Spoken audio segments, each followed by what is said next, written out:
Los procesos exógenos son aquellos que se producen en la corteza terrestre. Estos erosionan el terreno y van moldeando la topografía. Existen agentes naturales que provocan lo erosionado: la gravedad, el agua y el viento. Estos actúan o no en tres tipos de erosión: glaciar, la erosión del agua congelada; la eólica, que es aire en movimiento que desgasta el terreno; y por último, la erosión fluvial. El agua continental, un agente muy importante, fluye en gran parte en ríos que discurren sobre la superficie o como forma de corriente submarina, desgastando así los materiales que hay por donde pasa. Los restos son arrastrados hacia las partes más bajas del relieve. Hay tres secciones en un río donde en cada una se realiza la erosión, transporte y sedimentación. El cauce alto, la parte más alta de un río donde la erosión influye más. Este constituyen materiales más o menos finos llamados sedimentos, que son transportados y depositados a lo largo del cauce del río. Normalmente el valle alto tiene forma de V y es pequeño a diferencia de los otros valles. La corriente va a depender de varios factores. Por ejemplo, si nos referimos a los costados de un río y su fondo, correrá más lento por la fricción. En cambio, si hablamos de la parte externa y por el medio, correrá más rápido. Luego tenemos el valle medio. Empiezan a depositarse sedimentos cuando la fuerza de la corriente no es capaz de mantener estas partículas en suspensión. A comparación del valle alto, es más ancho. Es el valle donde mayormente se transporta. Y por último, el curso bajo. Suceden las acumulaciones. Cuanto mayor es la pendiente, mayor de cantidad de sedimentos transportados. En cambio, menor pendiente, menor cantidad de sedimentos transportados. El valle bajo se transforma en una desembocadura.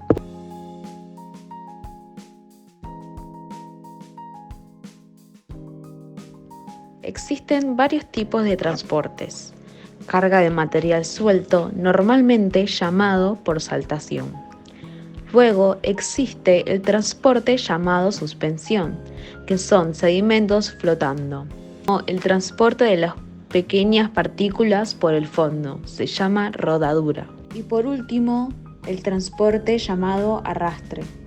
Los ríos siguen su corriente, pero con cualquier perturbación puede cambiar el curso del río. Al perturbar, la parte del exterior de la curva se va a dar a mayor velocidad. Habrá más erosión. En cambio, en la parte interna se verá afectada por la acumulación de sedimentos. Este proceso se llama meandro. Como fue nombrado anteriormente, son curvas.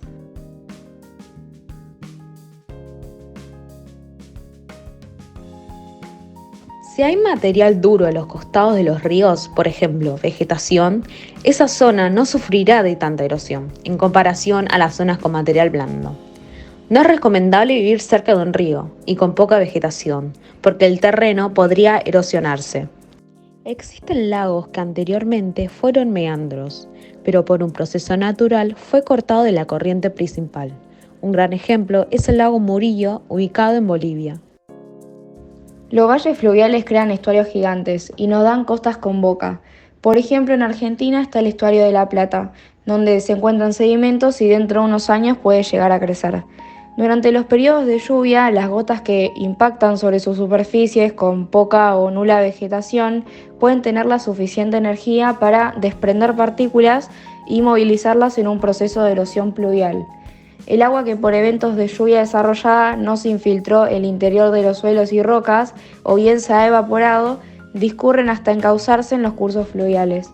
Además, parte del agua infiltrada puede volver a la superficie, alimentando estos cursos y manteniendo así un equilibrio dinámico entre aguas superficiales y subterráneas.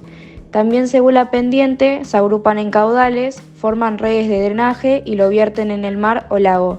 Están las cuencas hidrográficas, las exóticas, las endorreicas y las arreicas. Las redes de drenaje permiten definir la cuenca hidrográfica, que corresponde al área drenada por un único sistema o red de drenaje, estando separada de otras cuencas por divisoria de aguas. Cuando las redes vierten su contenido al mar, las cuencas se denominan exóticas. Si el drenaje se hace en el interior del continente, se llaman endorreicas en lagos o salares, y en el caso de que el caudal de agua desaparezca sin desaguar, ya sea por infiltración o por evaporación, se denominan cuencas arreicas.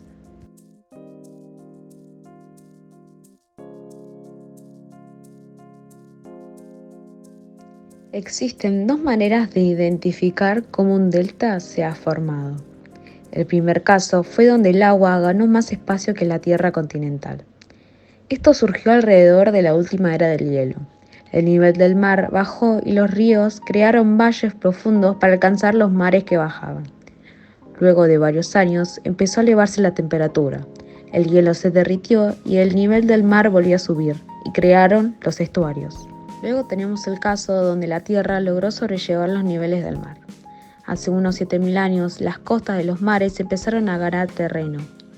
Esto fue provocado gracias a los sedimentos que el río llevó hacia la corriente del mar, y este se encontraba sin mucho movimiento y los sedimentos fueron cayendo hacia el fondo formando nuevas tierras.